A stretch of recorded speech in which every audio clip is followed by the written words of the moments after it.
Hello friend, welcome to ST tutorial YouTube channel. Friends, हम लोग civics का एक और पार्ट सॉल्व करेंगे 25वां, जो आपके उत्तर प्रदेश एलटी गेट परीक्षा के लिए काफ़ी महत्वपूर्ण है। आप कोई भी एग्जाम देते हैं, TGT, PGT, KBS, JIC lecturer, तो उसके लिए काफ़ी महत्वपूर्ण होगा पॉलिटिकल साइंस के ये सभी पार्ट। तो वीडियो पर लास्ट तक बने रहिएगा। वीडियो अच्छा लगे तो चैनल को सब्सक्राइब कर लीजिएगा, लाइक कीजिएगा, दोस्तों में शेयर भी कर दीजिएगा, बेल आइकन पर प्रेस कर लीजिएगा ताकि आने वाले वीडियो का नोटिफिकेशन सबसे पहले मिल सके। इसके पहले का सभी पार्ट आप लोग प्लेलिस्ट में जाकर के सॉल्व कर सकते हैं। तो चलिए क्वेश्चन को शुरू करते हैं। पहला क्वेश्चन है, किस अधिनियम ने भारतवासियों को अपने देश के प्रशासन में कुछ हिस्सा लेना संभव बनाया?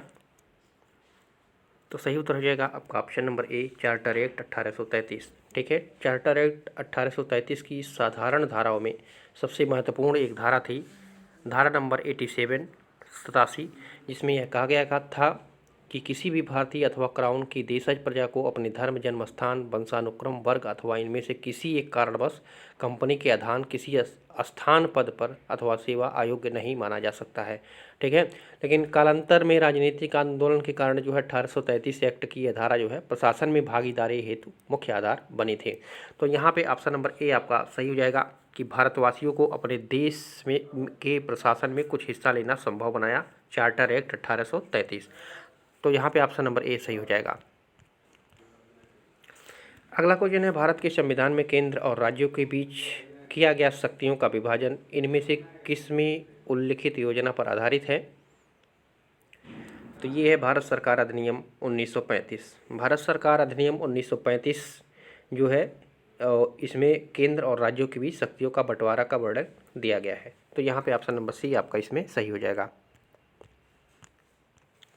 अगला क्वेश्चन है, भारतीय संविधान की प्रस्तावना में निम्नलिखित में से किस स्वतंत्रता का वर्णन नहीं है?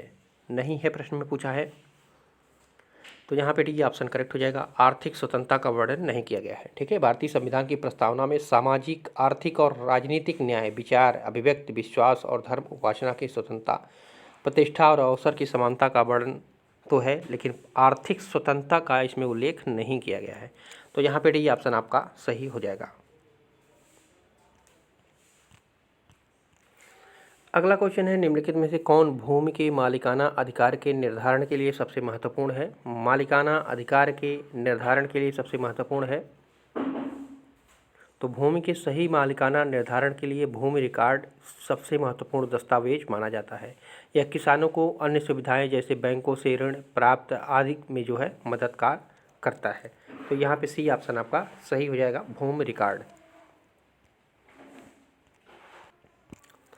अगला क्वेश्चन है, बाल श्रम निषेध और विनिमय अधिनियम जो आया था 1986 कितने वर्ष से कम उम्र के बच्चों के विशिष्टीकृत खतरनाक व्यवसायों और प्रक्रियाओं में रोजगार को निषिद्ध बनाता है? तो आप लोग जानते होंगे 14 वर्ष से कम उम्र के बच्चों को, ठीक है, 14 वर्ष से कम उम्र के बच्चों को 13 पेशा और 57 प्रक्रियाओं में जिन्हें बच्चों के जीवन और स्वास्थ्य के लिए अहितकर माना गया है, इसके नियोजना के तहत जो है इसको निषिद्ध बनाता है। तो यहाँ पे भी ये ऑप्शन आपका इसमें सही हो जाएगा। अगला क्वेश्चन है, सुभाष चंद्र बोस ने फॉरवर्ड ब्लॉक की स्थापना किस वर्ष की थी? तो वर्ष 1938 में हरिपुरा अधिवेशन में कांग्रेस के अध्यक्ष के रूप में ये घोषित हुए। ठीक है, फिर 1939 में जाकर के जो है उन्होंने कांग्रेस के पद से त्याग दे करके जो है फॉरवर्ड ब्लॉक की स्थापना की थी। तो यहाँ पे डी ऑप्शन आपका करेक्ट हो जाएगा, 1939 में। अगला क्वेश्चन है, मुसलमानों के लिए पृथक राष्ट्र का विचार दिया था। तो पृथक राष्ट्र का विचार किसने दिया था?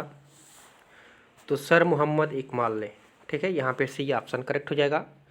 सर मोहम्मद इकबाल एक कवि भी थे और राजनैतिक चिंतक भी थे। इन्हीं को ही जो है सर्वप्रथम मुसलमानों के लिए एक पृथक राष्ट्र बनाने की इन्होंने ही अपने शब्द को प्रयोग किया था। तो यहाँ पे आपका ऑप्शन नंबर सी सही हो जाएगा। अगला क्वेश्चन है, वीडी सावरकर द्वारा स्थापित गुप्त संगठन था। तो वीडी सावरकर द्वारा स्थापित गुप्त संगठन कौन सा था? तो ये अभिनव भारत एक क्रांतिकारी संगठन था वीडी सावरकर द्वारा।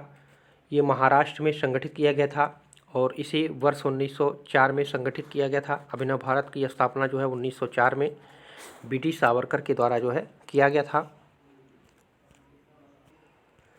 अगला क्वेश्चन है, किस गवर्नर जनरल के समय भारतीय भाषा प्रेस अधिनियम समाप्त किया गया?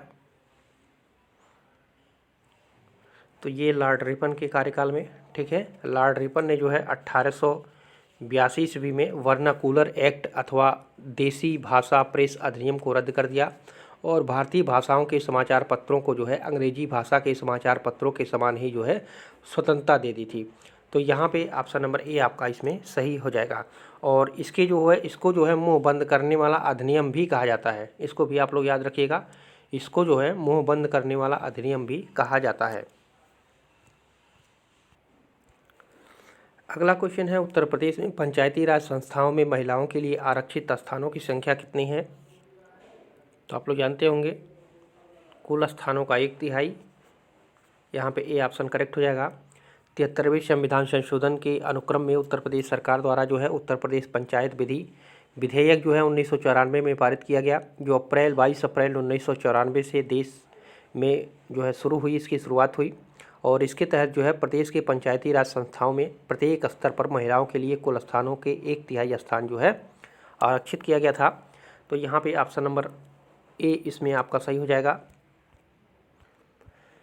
अगला क्वेश्चन है, निम्नलिखित पंचायतों में से किसे उत्तर प्रदेश जिला योजना में सम्मिलित किया गया? उत्तर प्रदेश में जिला योजना में सम्मिलित किया गया नगर पंचायत, ग्राम पंचायत, क्षेत्र पंचायत। तो ये तीनों को सम्मिलित किया गया था। यहाँ पे आपका ऑप्शन नंबर डी सही हो जाएगा, कोड नंबर डी। इसमें तीनों जो है उत्तर प्रदेश में जिला योजना के तहत जो है सम्मिलित किया गया था, नगर पंचायत को, ग्राम पंचायत को और क्षेत्र पंचायत को। अगला क्वेश्चन है, यदि भारत संघ के एक नए राज्य का सृजन करना हो तो संविधान की निम्नलिखित अनुसूचियों में से किसी एक को अवश्य संशोधित किया जाना चाहिए।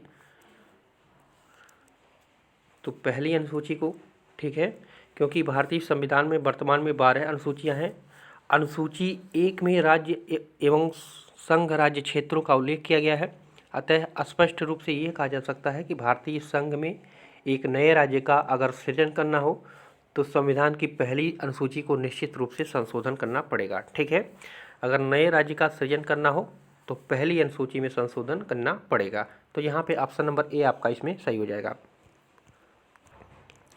अगला क्वेश्चन है, समाजवादी तथा धर्मनिरपेक्ष शब्द संविधान की प्रस्तावना में सम्मिलित किए गए थे। कब सम्मिलित किए गए थे? तो ये 42वें संविधान संशोधन में, ठीक है, 1976 में। इसको लघु संविधान भी कहा जाता है। और इसी संशोधन में जो है समाजवादी धर्मनिरपेक्ष शब्द को जोड़ा गया था। और एक शब्द और अखंडता भी था, अखंडता भी इसी संविधान संशोधन में जोड़ा गया था। 3 शब्द जोड़े गए थे। अगला क्वेश्चन है, नीचे कुछ मुकदमों की सूची दी गई है, अंत में दिए गए कोड का प्रयोग करते हुए उनके तथ्यानुसार सही क्रम का चयन कीजिए। तो लाहौर मुकदमा कब हुआ था? तो लाहौर मुकदमा जो है 1916 में हुआ था। ठीक है, और काकोरी मुकदमा कब हुआ था? तो काकोरी मुकदमा जो हुआ था, काकोरी षड्यंत्र हुआ था, ये 1925 में हुआ था। कानपुर मुकदमा कब हुआ था? तो कानपुर षड्यंत्र जो है ये 1924 में हुआ था। ठीक है, और मेरठ मुकदमा कब हुआ था? तो मेरठ मुकदमा 1929 में हुआ था।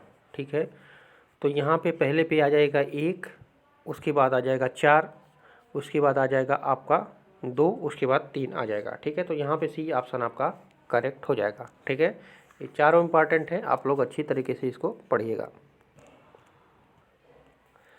अगला क्वेश्चन है, निम्नलिखित में से किस सत्याग्रह आंदोलन में गांधी जी ने प्रत्यक्ष रूप से भाग नहीं लिया था? तो वायकोम जो सत्याग्रह था, इसमें उन्होंने प्रत्यक्ष रूप से जो है भाग नहीं लिया था। वायकोम के मंदिर प्रवेश सत्याग्रह में गांधी जी ने प्रत्यक्ष रूप से भाग नहीं लिया था, जबकि खेड़ा सत्याग्रह, राजकोट सत्याग्रह और असहयोग आंदोलन का नेतृत्व स्वयं गांधी जी ने किया था। तो यहाँ पे सी ऑप्शन आपका इसमें सही हो जाएगा। अगला क्वेश्चन है, 2 सूची दिया हुआ है, इस तरफ संविधान के लक्षण है, किस देश से लिया गया है, इसको मिलान करना है। तो मूल अधिकार किस देश से लिया गया है? तो मौलिक अधिकार लिया गया है आपका संयुक्त राज्य अमेरिका से। तो ए में आपका 2 सही हो जाएगा। शासन की संसदीय प्रणाली कहाँ से लिया गया है? तो ये लिया गया है यूके से, यानी ग्रेट ब्रिटेन से। तो यहाँ पे बी में आपका 1 सही हो जाएगा।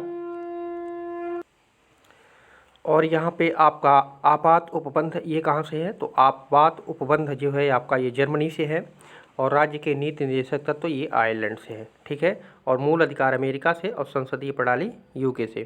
तो यानी ए में 2, बी में 1, सी में 3 और डी में 4।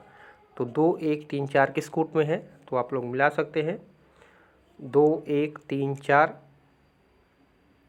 तो यहाँ पे देख सकते हैं 2, 1, 4, 3 यहाँ पे सी में है, तो यहाँ पे ऑप्शन नंबर सी आपका इसमें सही हो जाएगा।